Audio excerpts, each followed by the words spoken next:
السلام عليكم ورحمة الله وبركاته. يمكن كل سنة وجمهور الزمالك العظيم بخير.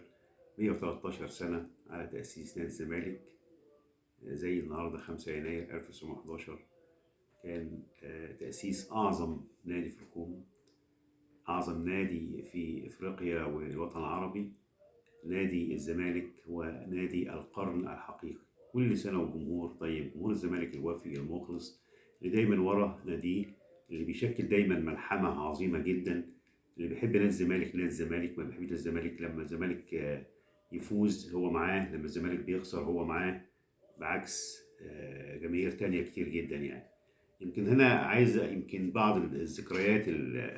افتكر اول سوبر افريقي يمكن كنت انا متواجد، كانت اول سفريه ليا مع فريق الزمالك. كان ساعتها كابتن محمود الجوهري هو المدير الفني لفريق نادي الزمالك. النادي الاهلي خصص طياره خاصه عشان يسافر لجنوب افريقيا، عشان المسافه تكون اقل، ما يتعبش اللعيبه بتاعته.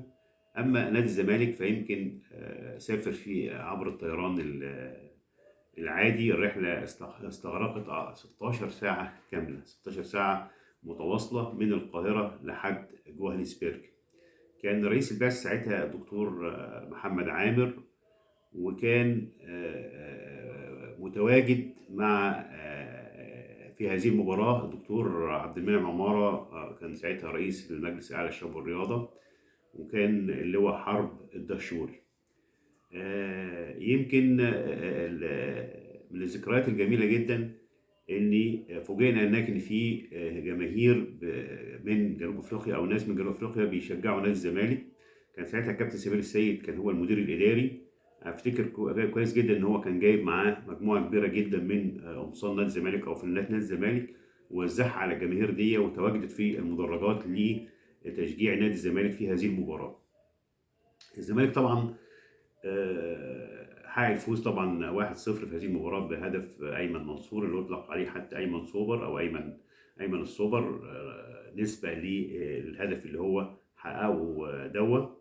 يمكن افتكر كنت انا واقف قدام اوضه اللبس قبل المباراه. كابتن احمد شوبير اللي هو كان حارس المرمى ساعتها، وهو طالع من اوضه اللبس يمكن اتزحلق، وقع. فكانت يعني دي يعني بادره ان الزمالك هيقدر ان هو يجيب جول النهارده يعني في هذه المباراه. كان بعض الزملاء قالوا لي كده، هو طالما وقع كده يبقى ان شاء الله النهارده الاهلي هيقع في هذه المباراه. بعد المباراه حصل موقف غريب جدا.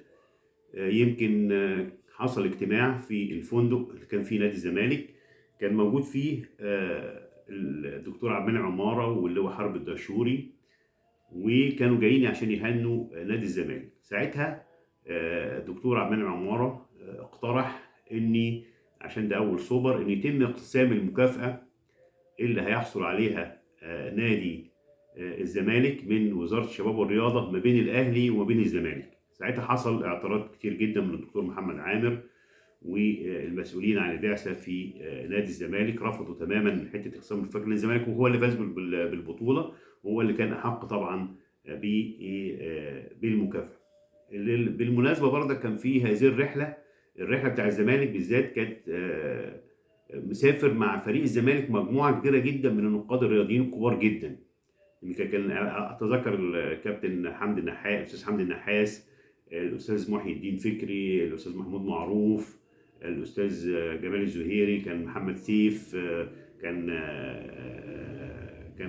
جمال هليل. يعني حتى اللي هم النقاد الرياضيين اللي هم كانوا بيغطوا النادي الاهلي كانوا مسافرين مع بعثه نادي الزمالك، وكانوا متواجدين في الفندق اللي فيه نادي الزمالك. كل سنه والزمالك بخير، وان شاء الله مع فيديو تاني نتكلم فيه عن ذكريات اخرى بمناسبه 113 سنه زمالك.